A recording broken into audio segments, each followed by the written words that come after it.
What's up, everybody? Before this episode begins, I want to give a big shout out to Positive Ties. They actually sent me this t-shirt along with a few others, and they're making some amazing apparel right now. I think that you should check them out, show them some love, give them some support. And Susanna over at Positive Ties, thank you so much. Here's their Instagram. Enjoy the episode.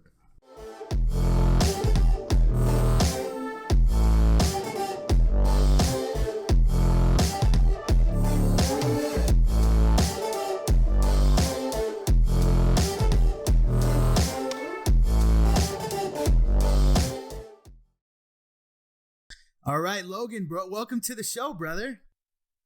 Good to be here. Hey, I'm always excited to talk to you, Alex. You have so much energy, man. I love it. Dude, thank you, my man. Much appreciated, brother. It's been some years since we actually met in person. I think the last time was in Austin, Texas, maybe 3 or 4 years ago or something like that. Yeah. Dude. It was a real estate event. It was. Chuck Taylor's event, I believe. Oh, yeah. Yeah, you remember that event? That like 2-story venue? Good times, man. But dude, I'm super thankful to have you here on the show. Much appreciation. I know you have an amazing story to share. You're a grinder, you're a hustler. I've been following you on social media. You've been doing some big things in the real estate world, man. And I want to share your story with the people out there, brother. You know, that's what the show's all about. Well, I'm happy to be here. I appreciate it. You know, when I started spending time on social media, I'd been in real estate for a little while, but I hadn't used social media as real estate. And I remember stumbling across your page and your content. I was like, dude, this guy has energy. He's so motivated and he shares so much. And I was always so impressed by that. So I specifically remember when I started using Facebook a lot for business, I remember watching your stuff. I'm like, yeah, I like that. I want to do like that one day. Thanks, man. Thank you, bro. It means a lot to me, man. So for the listeners out there, Logan, if you wouldn't mind to just share with us what you're currently doing right now in your business. So, man, my business is crazy, dude. It's changed so much over the last, every year, I feel like we get a little smarter, we learn a little more, and we start to manage things differently. But, you know, I'd back up by saying that we're a deep value investing company. And a lot of our stuff is real estate, but we own interests in other businesses, other partnerships. I own part of a whiskey company, Devil's River Whiskey. We made investments there. I've made investments in some technology and some geekdom funds. I started doing seller finance notes. So we're starting to build a portfolio of seller finance notes. I do own some commercial real estate now, some office stuff, some warehouse, things like that. Really diversified. Yeah. And at the end of the day, you know, real estate is how I figured out how to make some dollars.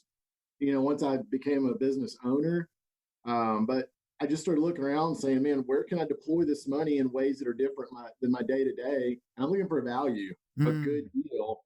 And if you get a really good deal, your return's really good. I've been unable to replicate the real estate model because the returns are so great, but I found some other really good ones that are close. So tell us, Logan, what do you look for in a deal? Like you talk about, you know, deep value. But what exactly do you look for in a deal? And not necessarily just real estate. You said you own part of a whiskey company. You've done some tech stuff. Like, what are you looking for when you look at these opportunities? You know, each one's got to be looked at a little different. And when it's an asset, so like a business, a startup, you know, you can't really value that on its assets because sometimes it's hard. The tech businesses, you know, there's no real intrinsic value there. There's no liquidation value. So when you're looking at a business like that, for example, the Devil's River Whiskey investment, those two of the founders had been involved in Rebecca Creek and Deep Eddy. Everybody knows those names. They're successful companies. They built them, sold them, made money, retired, and got bored of playing golf and hunting and said, I want to do it again. So they went out for investment. And I felt like the intrinsic values in the individual, the management. They'd executed. They'd done this before. These are experienced guys. And they were raising the startup capital to do their next run. So I looked at those guys and, man, I can't fail. Now, when some new guy comes to me and says, hey, I'm going to start up an HVAC company, and I'm 29 years old, and I worked for an HVAC company for 3 years, and I think I got it. Look at it a little bit differently, right? That's Now, awesome, man. when you look at the assets, so you look at like buying maybe a note portfolio or a warehouse or a flip house or a rent house. I'm looking at intrinsic value. What is that thing worth? What's its liquidation value? And that's a lot lower than its fair market. A lot of guys look at fair market. If I can buy it for its fire sale liquidation value, I can't lose any money. And I'm kind of a student of the Grahams and the Buffetts and those kind of guys. And your first rule really should be protecting principal. You have to protect principal. A lot of people look at how much can I make. I'm looking at how can I make sure that I won't lose a nickel.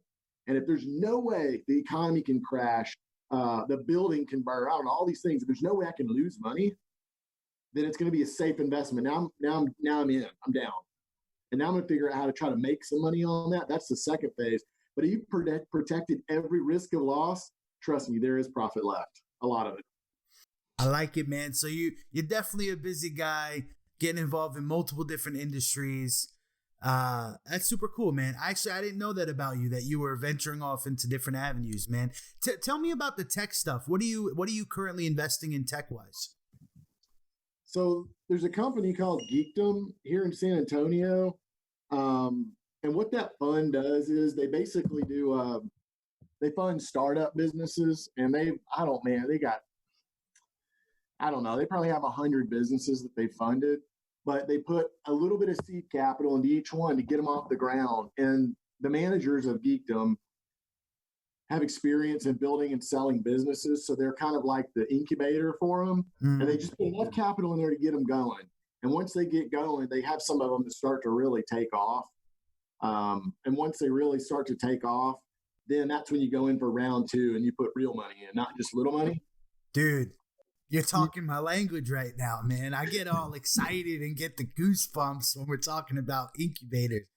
So I've always wanted to start an incubator. It's always been like a dream of mine to just get some office space, just get a bunch of different startups to apply, pick like the best ones, throw them in an office, lock the door, and tell them, hey, we're unlocking the door when you have a finished product ready to go to market. Let's kick some ass. It's interesting, man. They really push these businesses. You've got some of them are like machines that are just one that we looked at the other day where it's a huge machine that produces a salad on the assembly line, and you have your big product bins that go in, and it basically cranks these things out so that you don't have to have fresh products on a line that folks are producing in a custom amount. It's basically like a salad vending machine almost. They're getting contracts with some really large retailers and some very good volume sales. So that was an interesting one. I didn't select that one because I just felt like it was going to take longer to get going. Another one is it's a business that's repurposing garage space. So parking garages downtown, they're vacant overnight. There's no money being spent, no money being made.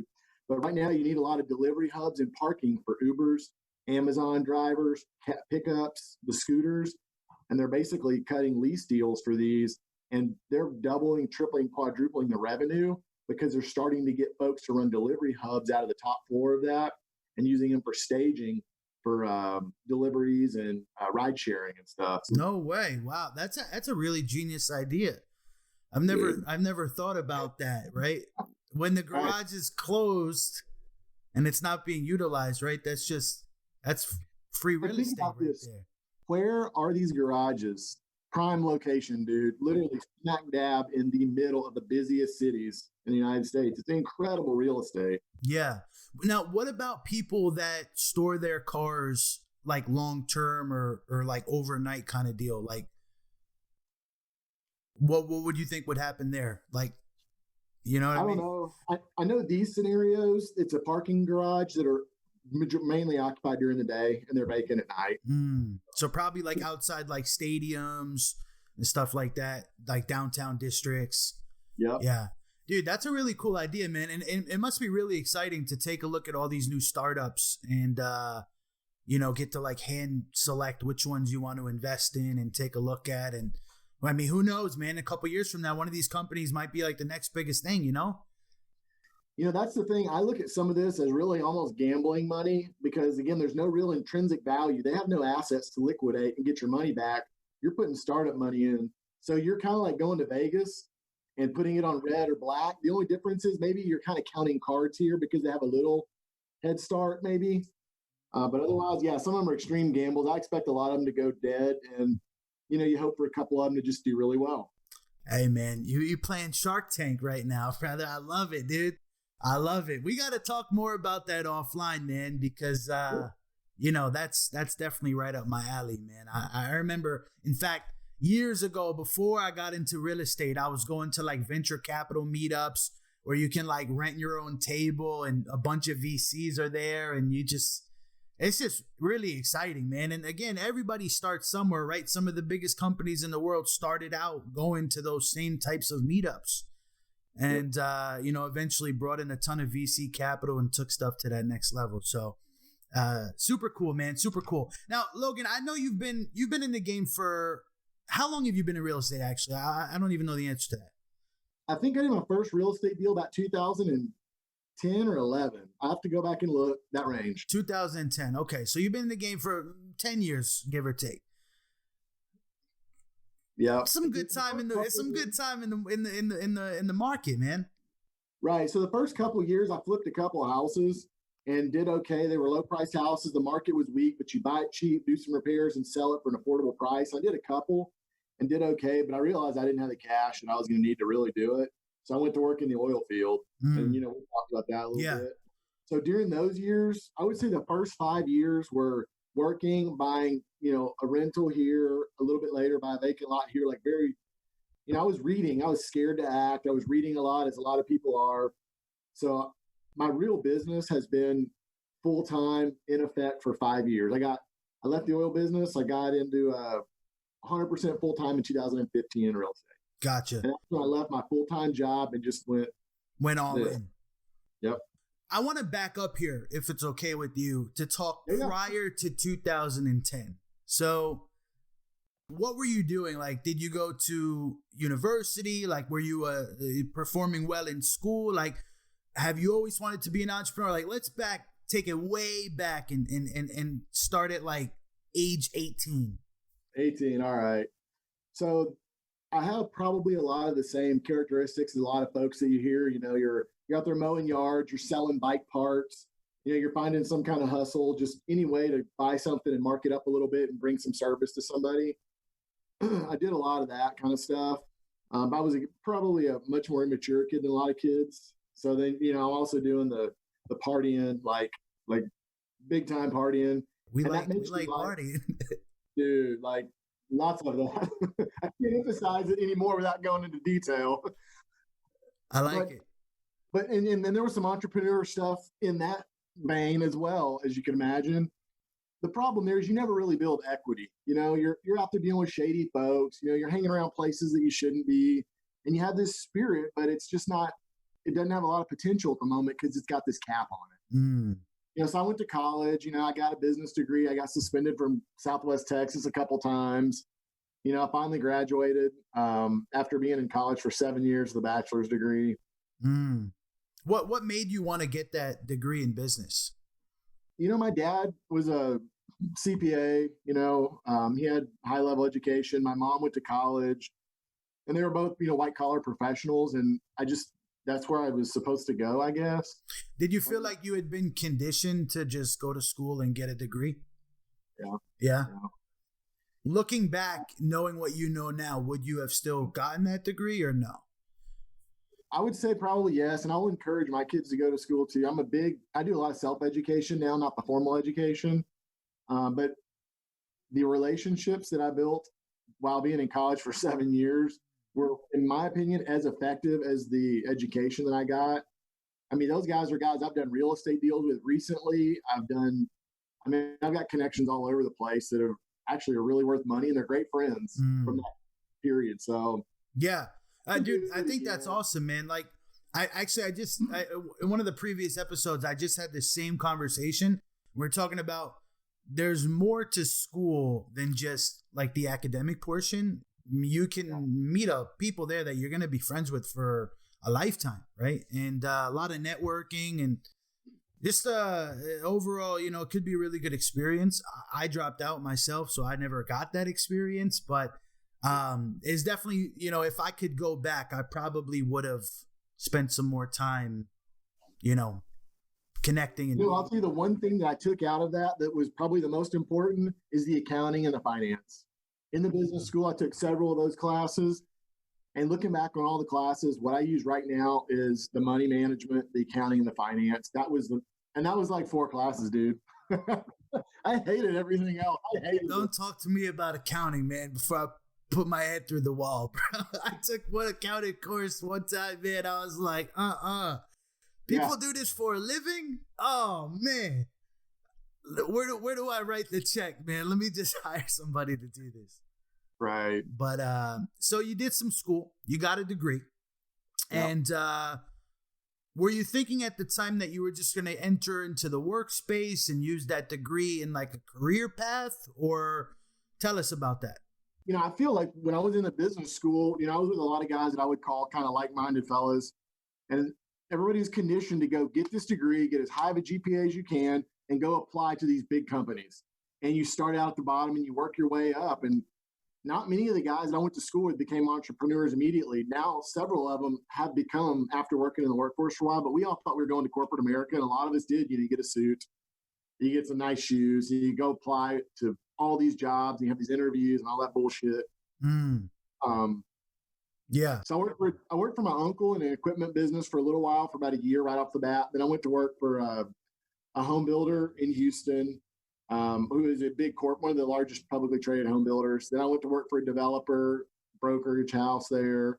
So, I had some of the corporate jobs. Did you live out in Houston too? Yeah, I lived out in the Woodlands, and then I moved downtown into Houston for about 2 years. No shit. Yeah. H-Town, man. Not far. So you are joining us from San Antonio for all the listeners out there. The Woodlands is hot, man. I like the Woodlands a lot, dude. They got that nice mall out there with the scuffed bootleg Riverwalk. They did good though. It's a nice place, the Woodlands. And you said you live downtown too? Yeah, so I was driving from the Woodlands downtown because I got the new job for the developer after I left the home builder. And it was just a long drive. So I just got an apartment with a buddy of mine right down in the Heights area off of Washington. That was like 2007 and 8 range. Okay. I'm curious to know your opinion on Houston versus San Antonio. Man, they're two totally different birds, but I will tell you the infill development and change that I got to experience while living and working in the Heights. That's when the Heights was kind of just going from sort of hoodish to like changing. And the broker that I was working for at the time was buying and selling a lot of those deals. And dude, that changed my life. Like I got to see these rundown houses bought, bulldozed, condos being built, or, the 3-story, how y'all have them down there. I got to watch that, and just being immersed in that and getting the feel for it has probably changed my life in one of the largest ways of any, because when I got to San Antonio, I started to see some of those same signs, and I took we'll get there later, but I took a ton of my resources and just started buying all this stuff. Interesting. I had the same feeling in it, and thank God it actually happened the exact same way. It just flowed it. So you're at the right time, right place, and saw the right thing happening, and just brought it to your home market, man. That's awesome. Yeah, the Heights really turned around. I didn't know it when it was like hood. But you drive in the Heights nowadays, you're gonna see $1 million houses all over the place. Dude, that was 2007 and 8. Yeah, that was long. That was 10 years ago, or 7, 8, a little less. Yeah. 2008, 12 years ago. That was 12, 13 years ago. Yeah, right. 12, the other way. It's time's flying, man. Time is flying. Yeah, the Heights, man. Dude, that's one thing about like just Texas architecture in general. I've never gotten into the building space, but like whoever actually draws out these plans and brings these houses to reality, it's like you see some beautiful architecture in the Heights, for example, great place. So, okay, cool, man. So you did corporate America, right? Kind of work through your timeline here. And I know that didn't last too long for you. right? Working in corp. So what was that? What changed? Like why aren't you in corporate America today, for example? It's kind of strange how bad things become good things, I guess you could say. But remember, I mentioned to you when I was in the 18, 19 years old, the whole partying scenario, well, it was still happening, dude. And I was like late 20s at this point. And so there was a pretty substantial downfall in my life at that point. And that caused me to no longer be able to have that job and that apartment and everything. So I had to go back to Temple where I grew up. And at the same time, my father was getting sick. So it was kind of, worked out. I was there to take care of him, look after him. I needed a place to live, quite frankly. I didn't have any fucking money. I got fired. I lost all that stuff. So at that point, I needed some stability, and that was in Temple. And the real estate market was really bottoming out at that point. So that's why I left corporate America. I couldn't keep going. I literally couldn't. Interesting, man. So you had some rough patches, some challenges that you had to overcome. You said that you actually couldn't even pay rent at the time, man. What was that like? Yeah, that was pretty whack, dude. I knew it was coming. Like in my head, all that bad stuff was happening, rolling. I had this job where I'd go in the suit and clean cut and, getting there. And I was absorbing some stuff, but there was also this other side of my life that was just a train wreck.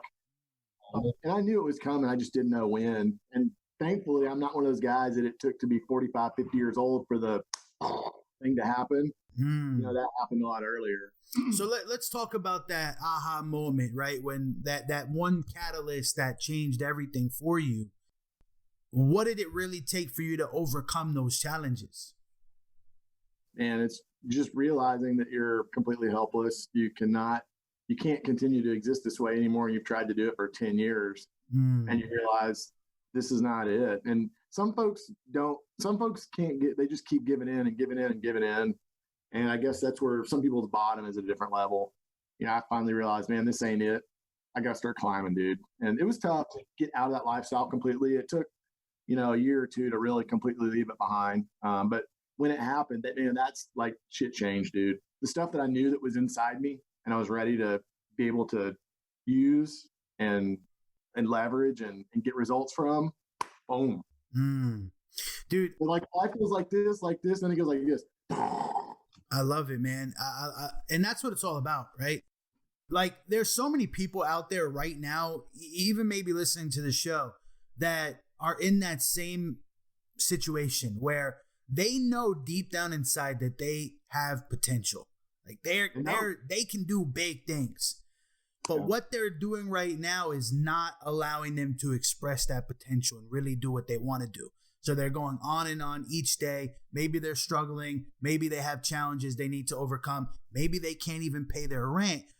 But they haven't had that one like boom moment where everything changes for them. You know what I mean?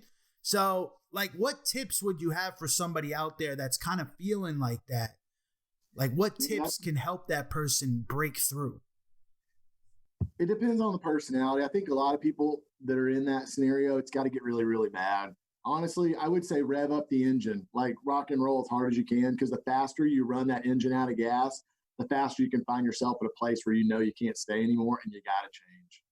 If you're just kind of pedaling along, man, you don't run out of steam quick, dude. You got to like burn that fuse all the way. And then you have no option. When you have no option, you have to change. And that's what I needed. I think a lot of people need that. I like that. That's kind of a really like nugget right there. When you have no options, you're forced to change. Dude, I like that, man.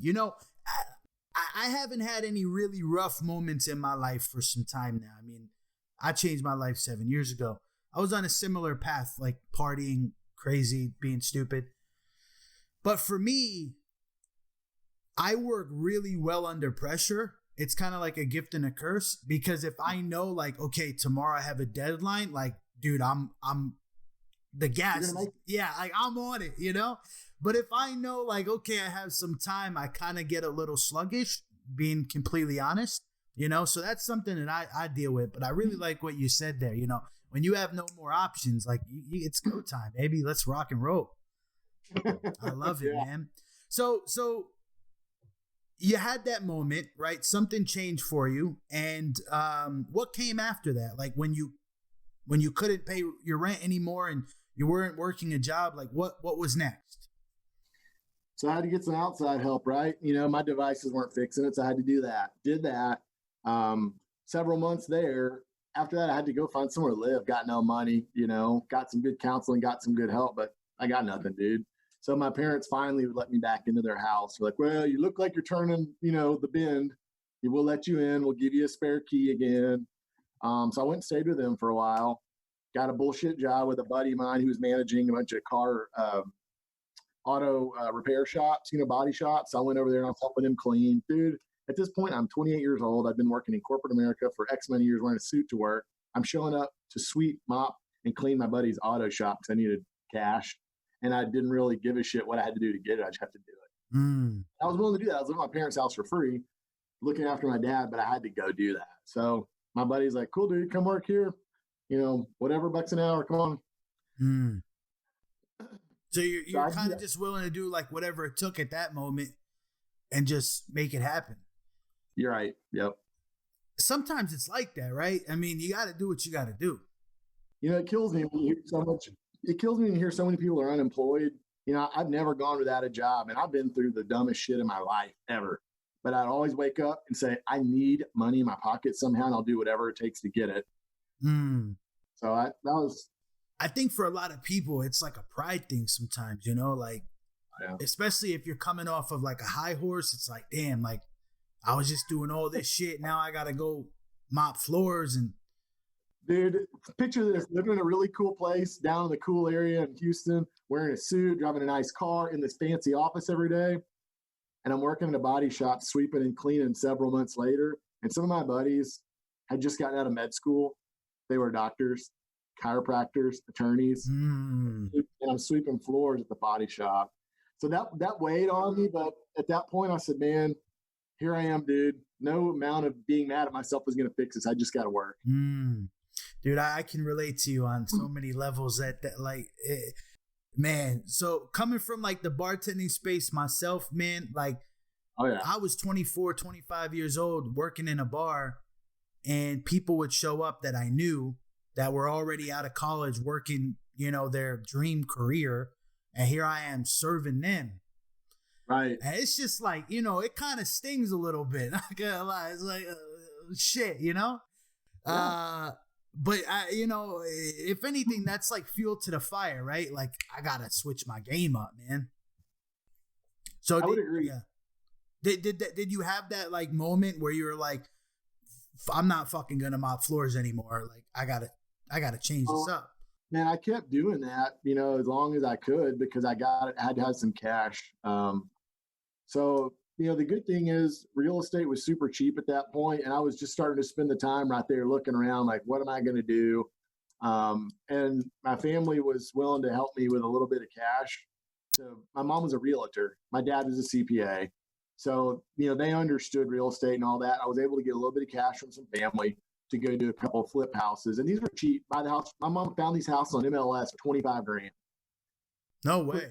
15 grand into it. These were 1,000 square foot, 3-1, small, good shape, cosmetic, clean up, paint them, fix the roof, and resell them and make 10, 15, 18 grand. Not bad deals. Hell, I do a ton of those right now if deals like that happen. But I was able to do a couple of those. At this point, I'd been, sober 6 months, 9 months, brain's starting to work.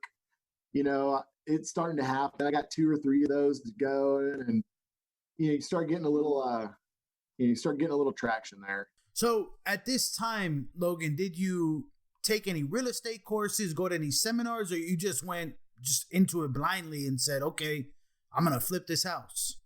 Yeah, but you got to think about when this was. This was 2008 and 2009 range.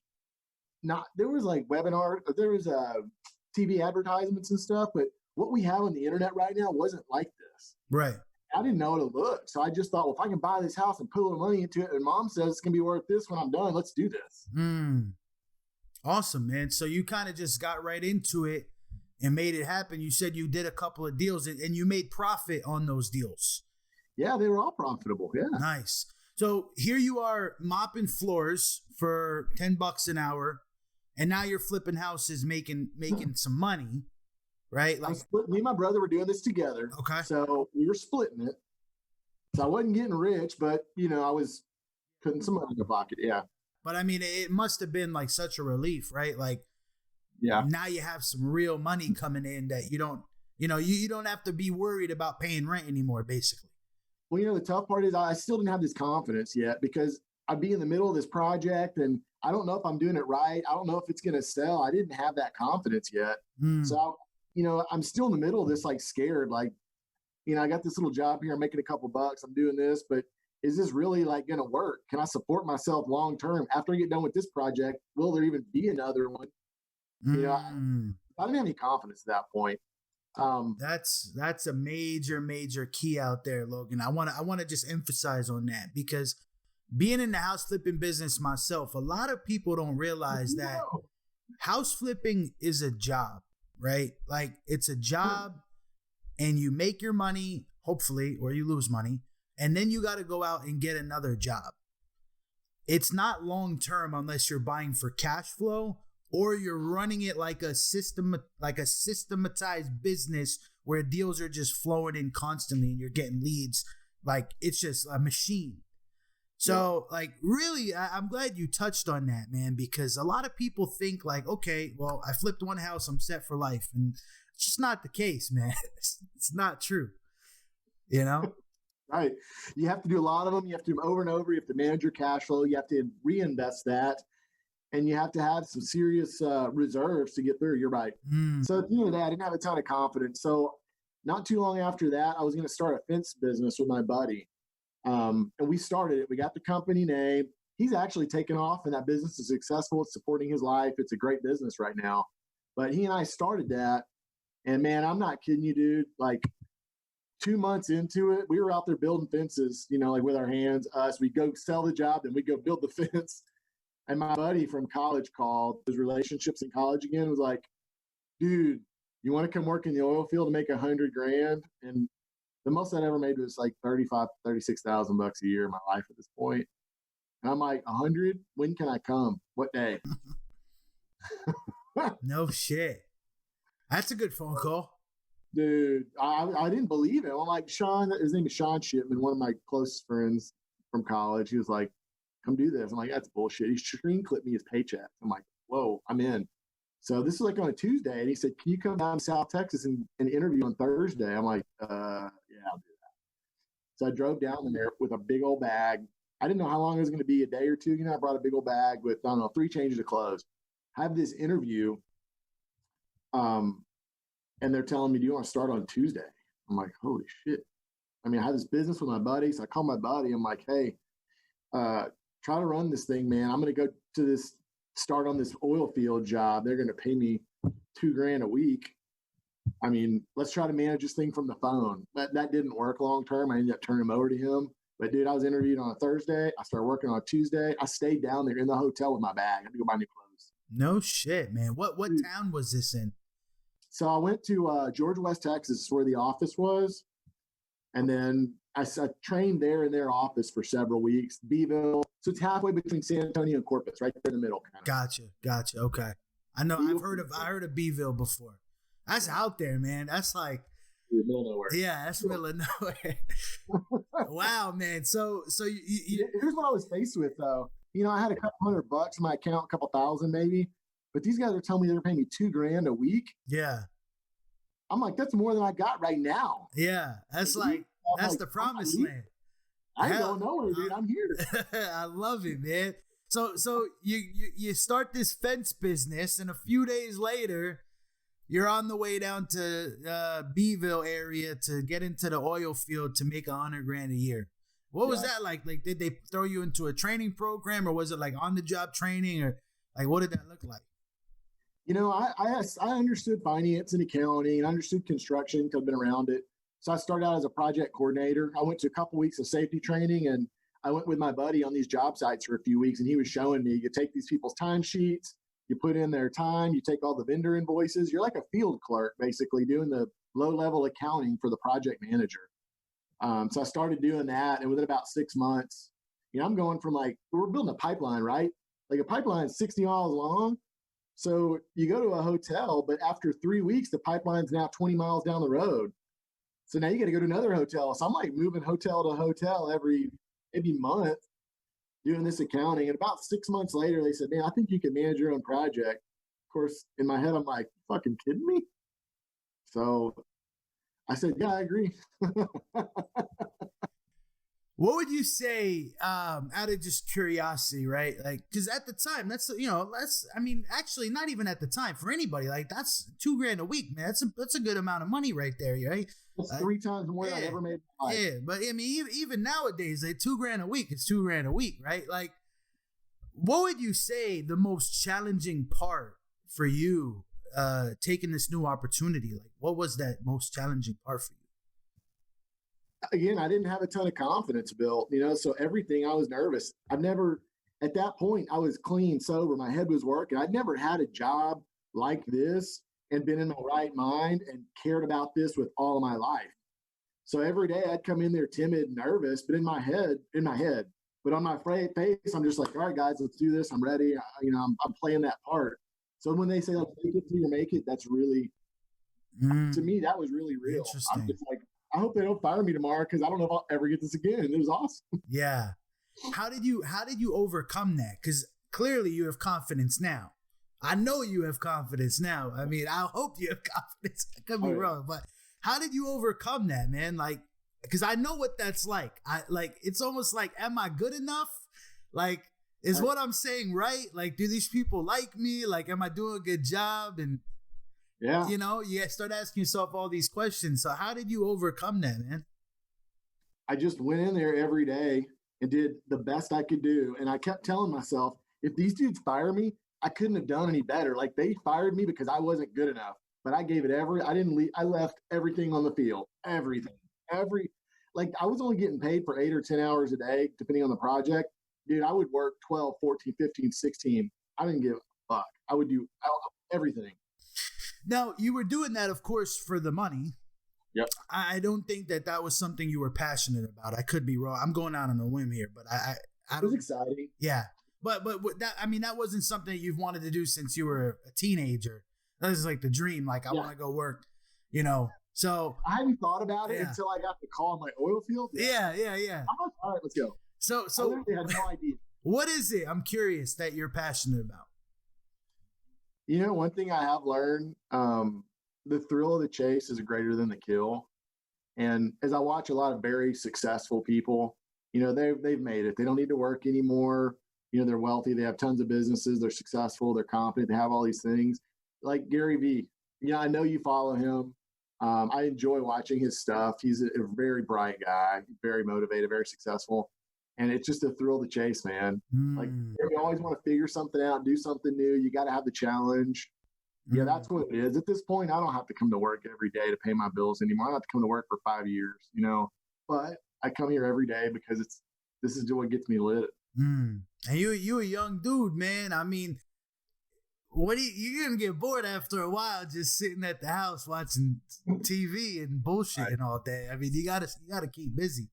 Right. And another thing too is, I'm sure, and I could be totally off here, but there's a difference in, do I have to show up to work to make more money, or do I have to show up to work to reach my potential or chase my potential? Because we don't know what our potential really is, right? True potential is hard to measure. I mean, it's nearly impossible.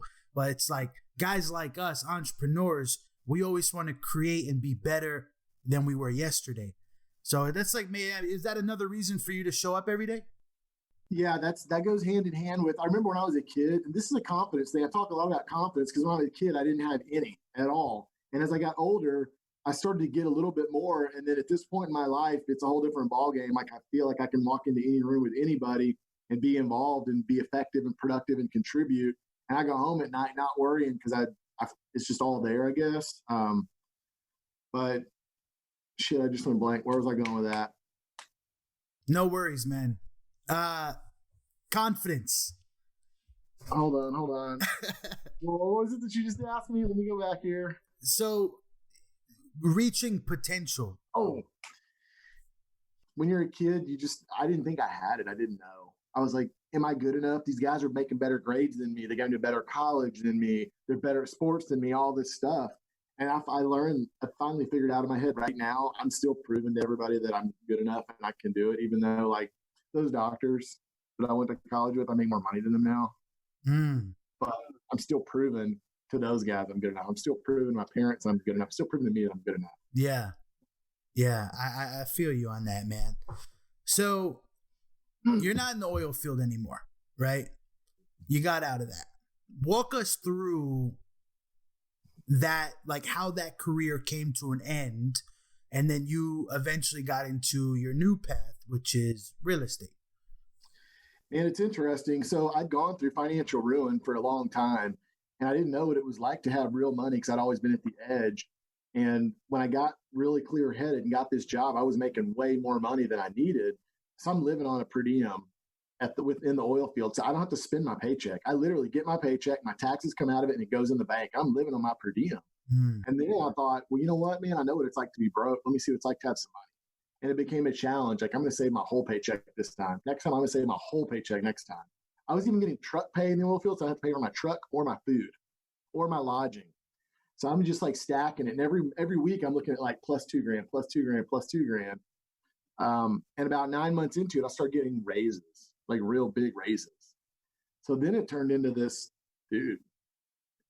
It was like a game to see how much money that I could save and how little that I could spend. So I went from literally going out there with like 3 or 4 grand in my bank account. And all of a sudden within, a year and a half, you start to get 100, 150, 200 grand in cash. So I went from basically having nothing. And I won't say this is like, fuck you money. You hear that term a lot. It's not that, but I don't need the job to pay my bills tomorrow or next month or in 6 months. I have enough to live for several years now. And it just went from like nothing to something. And that is when the confidence started to change. And I'd been at this job now for 2 years, real money in the bank. And I'm looking at it saying, I can start making decisions on these jobs, not because I'm trying to prove to my boss that I'm doing everything he wants. I'm going to start making these decisions because I think they're right. And it really started to shift at that point. And it allowed me, like, I'd get into arguments with supervisors and they were like, who's this knucklehead? But I was right. And I wanted things to be done the right way. And I knew if they fired me that week, I didn't give a shit because I had money to pay my bills for a long time now. How did they react to that? Like, were they didn't fire you for challenging them or throwing your ideas out there? So I guess I got moved off some projects because this is a learning curve. I hadn't learned how to work well in those environments yet. I was real abrasive because, again, I'd only been clear-headed for a couple of years, and I haven't learned a lot of these life skills that I didn't early on. So I hadn't quite learned how to be smooth with folks yet. I was just mouthy, Yeah. Dude, that's awesome, man. I want to back up here and just highlight some of the things you said. So you went from having 3 or 4 grand in your bank account and you saved pretty much every paycheck until you had 150 to 200 grand, somewhere around there, right? Yeah. Which for a lot of people, that's life-changing money right there, right? I mean, 150, 200 grand cash. Yeah, that's not baby money. I mean, it's not millions and millions of dollars, but 200 grand cash, you could definitely, you have a sense of security with that in the bank. Yeah. And it's interesting, man, that you saved. Most people would just blow their paycheck, man. All the dudes in the oil field with me were buying vets, trucks, condos. Like, yeah, I could imagine, man. Like, you didn't get the Benz. You didn't get the Balenciaga shoes, and I was driving a beater, dude. I've been driving a beater until 2 years ago, bro. Oh my goodness! Why? Like, where did you learn that principle of saving? Was that like something you learned as a kid, or did you read a book and it said stack your money up, or did it just come to you naturally? My mom has always been incredibly frugal. Like, she'd stretch a dollar further than anybody, and my dad was kind of the same way, somewhat. So I've been around that a lot, but it really probably went from being exposed to that A, and then B, getting to the point where I was just helpless and desperate and broke. And just now that I was clear-headed, I didn't ever want to be there again. I never wanted to feel that way, that powerless, dependent on other people, right, place. So do you follow Grant Cardone? Yeah. So Grant says, or he has said multiple times, that cash in the bank is dead, right? Unless it's being invested, it's just dead money.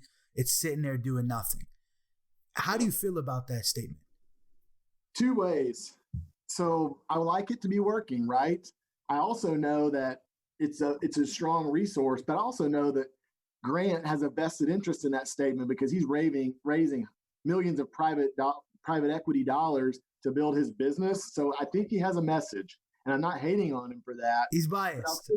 The most successful investor of our lifetimes, Warren Buffett, has a $130 billion cash pile right now because he can't find good investments yet. So Grant Cardone, I respect the guy, mad hustle, doing great. He's got a mouthpiece. He's a great salesman. I have a lot of respect for him. Warren Buffett, his pinky is worth more than Grant.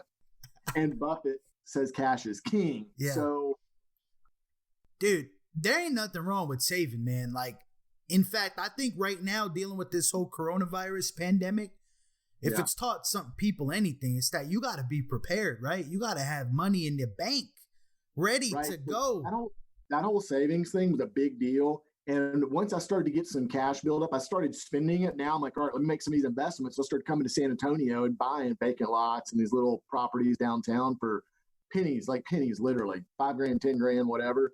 So I started to deploy it at that point. And I'll say, if you look at total net worth right now, I've got a fair cash pile where I don't have to work for a long time if I don't want to. But a large portion of what I've made in the last 5 years, I've been reinvesting heavily. Mm-hmm. Even when the stock market just took a massive crash, I had some stuff that I looked at with some of my partners here. And I was like, man, I like that one. I think that's a good investment. And they dropped 30, 40, 50, 60, 70% in 3 or 4 days. So I went in pretty heavy. And then the next day I wired more money. And I'm like, I'm going to go a little more in. So I respect where he says, it's not working, but you need that to take advantage of great opportunities. And at heart, as the Buffett and the Graham, influence me a lot. They're value investors are looking for a deal, and you got to have that money to do it. You got to have that cash. So let's talk about that, Logan. So you eventually got out of the oil field and you started buying up lots, you said, in San Antonio. Well, while I was in the oil field, after like every couple of weeks, I'd get a few days off, and the closest big city was San Antonio. So I'd come here. Okay. And I'd jog, ride my bike, things like that. And I was starting to see the east side of town that was a lot like the east side of Austin that's now very expensive, similar to the Heights and some of those areas in Houston. Right. And once I saw that, man, I would knock on these people's door. They had a house, and they owned the vacant lot next door, and it was behind on taxes. They'd owe $2,000 in taxes, and I'd offer to give them $5,000, and $2,000 of that would go to taxes. And they'd be like, take it off my hands. I'm sick of mowing it. No shit, man. You were buying lots for fucking $3,000? What? How big were these lots? I never paid less than 3, but I never paid more than 10. How big were they? These things are anywhere from 6,000 to 12,000 square feet. On the east side of San Antonio. Mm-hmm. Now, is this area residential? Are they building houses over there? At this time, it's all residential. It's on the edge of a commercial area where a highway is and a railroad and some commercial, and then it goes into residential. There was no new construction. 1 in 5 parcels were vacant at that point, 2014, 13 range. And it really wasn't worth much. And if the east side didn't take off like it did, my portfolio wouldn't have done much. But, I'd go work for a couple of months, take that money back, and come buy another property. And they started to build up. About 2000 and... No, go ahead. The value started to decline 2014, 2015. The value started to go like... These lots that I bought for 3,000 and 4,000 were now worth 30 and 40. And I'm like, oh fuck, dude, I got some real equity, man. Like, there's something here. So that was about the point where I started actually doing some house flips here in San Antonio, and I realized I got something real here. Those. So I'm curious, Logan. So when you were buying these lots for $5,000, $2,000 to taxes, were you buying them with like an end goal in mind, or were you just buying them because you thought it was cool to buy a lot? Well, I don't mean to cut you off there. I know that you I know that you saw what was going on in Houston, but were you buying these for like appreciation, or did you want to build on them, or did you want to just flip them to another buyer? Like, what was the thought process there? so I had dreams of becoming a vertical construction guy, a guy that built apartments and skyscrapers. I want to build these. I got you. Okay, that was the confusion for me. The big part is it was a good deal. And as a value investor at heart, I'm looking at these things for like 2,000, 3,000, 5,000. That's a small portion of the total cash I have. So even if I buy them and they never go anywhere, I'm not going to lose my ass. I'm not going to go broke. Right. But the upside was just huge potential, because if it really took off, they have the room to run up to a couple $100,000. They did. I like it, man. Dude, land is a good game to be in, man. I mean, especially if you're in like a metro area where things can turn around real quick. Yeah. There's parts of Houston where 10,000 square foot lot sells for $500,000. Easy. Easy. You think about the people that paid $1,000 for it way back when, you know? It's crazy, right. Crazy opportunity. So you did that, and then you said you started to get into some flips. You started to venture out into more industry, more asset classes, if you will. Yeah. What did that look like for you? Like, was that just like I'm going to do this to make some money, or do I want to establish like a real estate business and be like a full-time real estate investor? At that point I had some cash in the bank. I had quite a bit of real estate, properties, and I'm trying to figure out how to generate money. And basically I wanted to be a business person, but I didn't know what that business was going to look like. And you know as well as I do, when you start flipping houses out, it's a deal by deal thing. You don't really have a real business. I got this deal. Then when that's done, I got this other one. Now I'm going to do two at one time. That's where it kind of started. Right.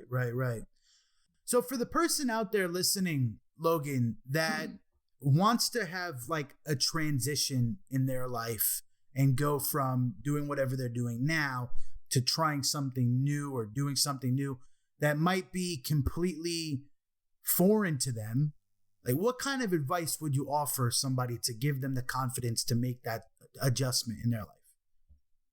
Well, you said the right word. You said transition. So a lot of folks say, I'm going to quit my job and start doing this. I'm going to go all in. Dude, that could be suicide. I didn't quit my job and go all in. I started saving and investing and learning and building 4 years before I actually quit the job. So it was a real transition, man. One of the guys that's a partner in my company now, his name is Ryan McDonald, great guy. He had a good job doing liquor sales, making good money. And he started real estate deals with me. He kept telling me every month, dude, I want to quit my job. I want to quit my job. Like, no, wait till your company and your pipeline is really producing enough money to where you're having to decide which one is the better deal. And then you already know. That's great advice, man. I would agree 1,000%.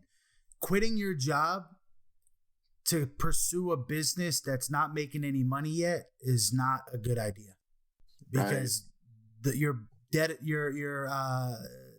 banks and collection companies and phone companies, they don't want to hear that shit. They're like, dude, where's the money? Right. Where's the money? There's a difference between saying, let me take a risk and let me be stupid. Those are two different deals. Yeah, I agree, man. If you were to go back in time, knowing what you know now, let's take it back to when you first started university. What would you have done differently? I would have just taken things more seriously, and I wouldn't have got involved in the drugs and alcohol. That was the biggest thing. If I wouldn't have been out there doing the party and stuff, I know my focus would have gotten there quicker.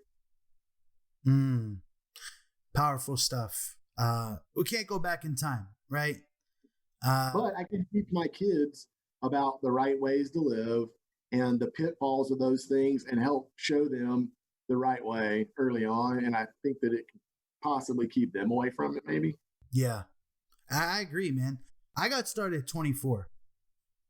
Yeah. I wish, knowing what I know now, I could have gotten started sooner. I would have started at 16. But I got wrapped up in the vortex also, man. I got wrapped up. I was at the clubs every Friday, Saturday, and Sunday. Every week.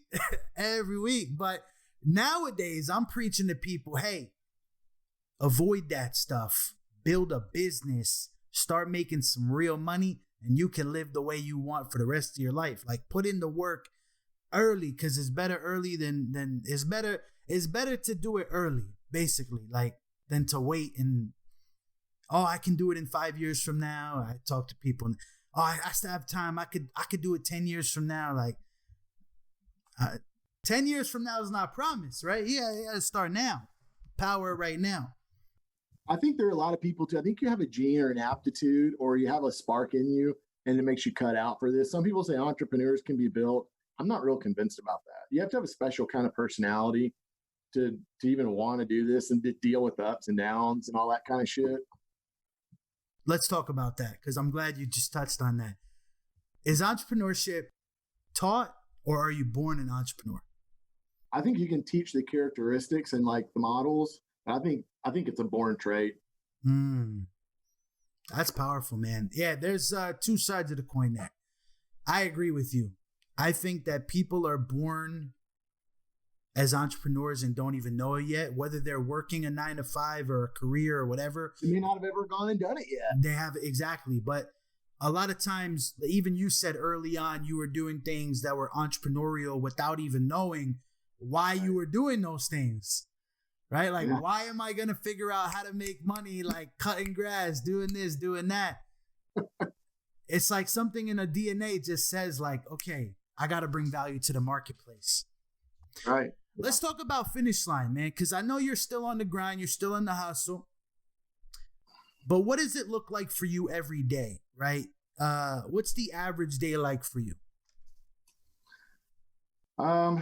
Well, that's a good question. That's a good one. You know, right now I wake up anywhere between 5 and 6 o'clock most days of the week. Everybody in my house is asleep. I'll get up and run. I'm gonna talk about before Corona, because normal non-Corona, yeah, of course. I'll get up and do a run or run to the gym real quick. It's right by my house. Come back, take a shower, or just pick the kids up, drop them off at school. Mama's there taking care of baby now, and I'll shoot into the office. I'm in the office by about 7:15, 7:30 every day. And then it starts. I have a quick staff meeting on Monday mornings with everybody. Where are we at? What are we going to do? What's that looking like? We circle back to another one of those on Thursday to do a follow-up. What have you gotten done and what's left done for the end of the week? And then I sit down at this desk and I have a trailing to-do list. I've got assistants work, on some of the other guys' projects and jobs. What are they doing here in the office? Most of my stuff is a little bit more, I deal with a lot of the litigation stuff, a lot of the settlement stuff that we're doing. A lot of our real estate's gotten real legal, I guess you could say. We're buying interest in estates and interest in properties, and we're having to get in the courtroom and we have to sue a lot of people, and we have to bring them into a mediation table where we have to litigate the whole thing out to get what we need out of the deal. So I spend a lot of my time working with our attorneys, and also kind of looking at business lines. I'll use Ryan or Dave, that are two of the younger partners that came in the last few years. I kind of look at their businesses and say, all right, how many deals is he doing right now? What kind of deals are they looking like? What's he focusing on? Are these working out well? We fund their companies. So, I'm looking at his company saying, how's it looking? Does he need more capital? Does he be retaining more? I kind of look at that management stuff for each of their individual businesses.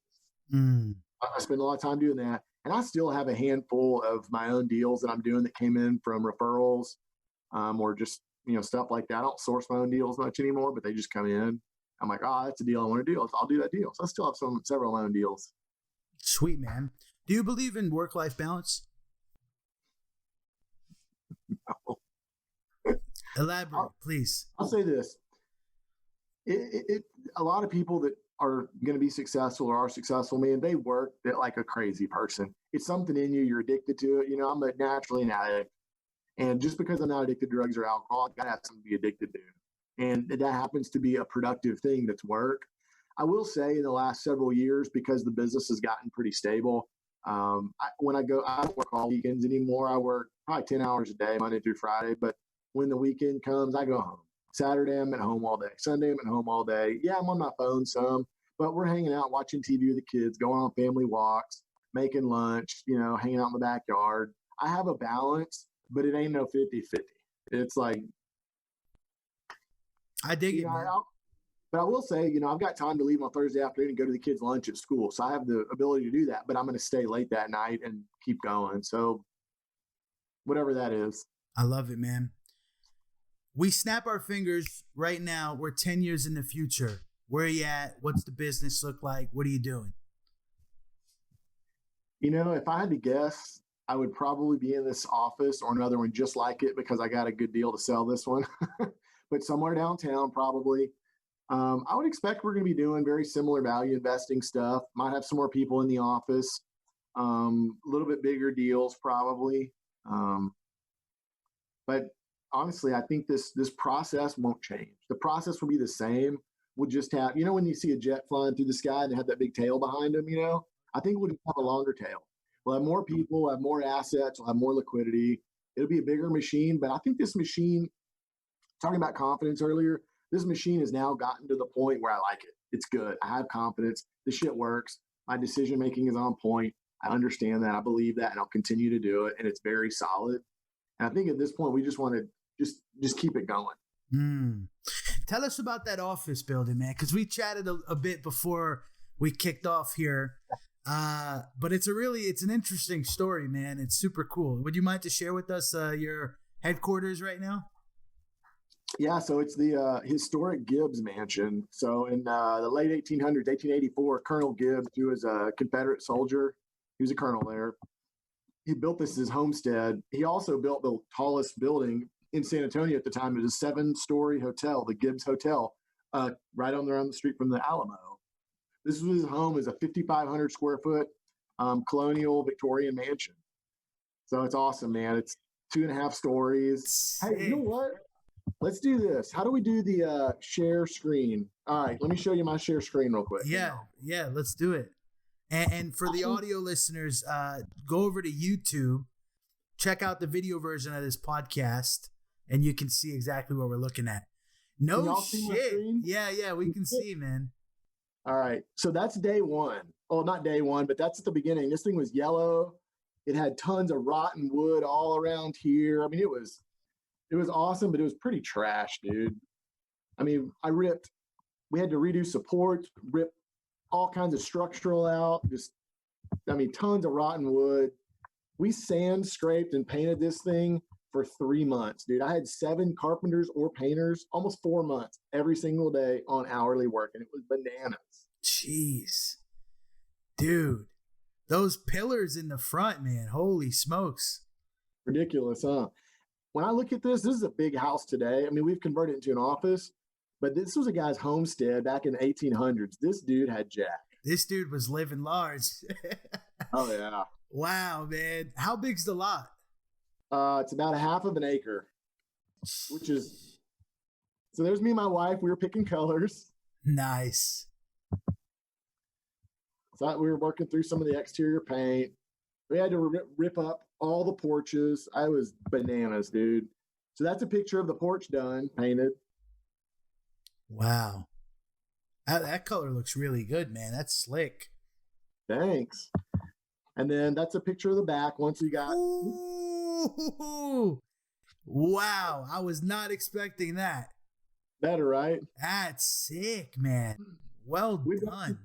We've done some site work and some landscaping and stuff since then, but that's the front at Christmas. No way, dude. So, that's a renovation right there. That belongs on HGTV right there, my man. Holy smokes, that's a transformation.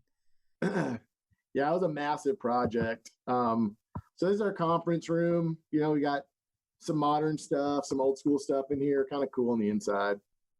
So what's the ARV on this house? We're right about $1.3 million. $1.3 million. Mm-hmm. What were the rental costs on it? I'm curious. I spent about $250, and the incredible part is the inside. I didn't do much. I shampooed the carpets. I had to add an HVAC unit. That was it. I literally did nothing on the inside but clean it. The outside, $200,000 was spent on the outside. Only $50,000 was spent on the HVAC and some interior cleanups. It was all exterior. Now I'm curious, Logan. Are there any laws or like guidelines that you have to follow, being that it's such a historic property? I mean, yeah, this thing is in a historic neighborhood. So we had to apply to the historic design review committee for colors and like there's tons of stuff. Man. Really? Even though you own it, you still have to follow certain rules. Right. San Antonio has more historic districts than anybody, and they're probably the most protected historic districts of anywhere in the United States. So you have to go to hearings to get them to approve colors. Like it's Dude, a ton of work. Next time I'm over in SA, man, I'm coming by, brother. I gotta check this place out. Dude, we'll let you have coffee in our coffee bar. We'll go have some lunch. Big things, my man. Big things. And it's super exciting to see everything you have going on. And I want to thank you so much for sharing with the audience, brother. You got an amazing come up story and you brought a lot of value to the show, my man. Now, I ask every guest this same question. I'd like to ask you as well, if that's cool with you. In your entire life, yep, what is the absolute best advice you've ever received? Oh my gosh.